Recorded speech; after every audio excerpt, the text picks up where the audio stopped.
another clock talk, and this time it's alarm clocks. Now this is your typical type alarm clock with the twin bells on it, quartz movement. You can see this button is for, if you can see, look at, for a little light.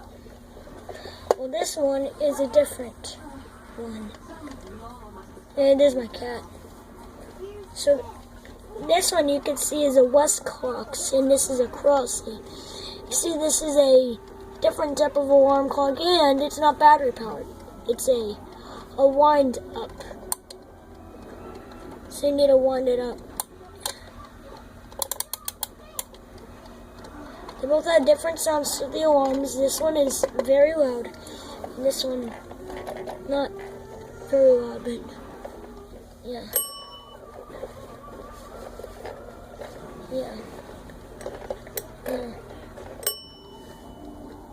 And also this one is a speaker alarm.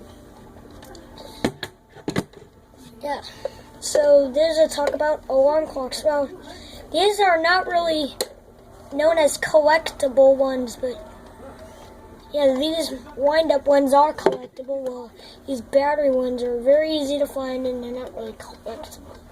But you can find them and act like they're collectible when you put them in collections of clocks. Yeah. This one, you won't find too much of these in the stores because these are kind of rare. Their population is going down. So yeah. There you go.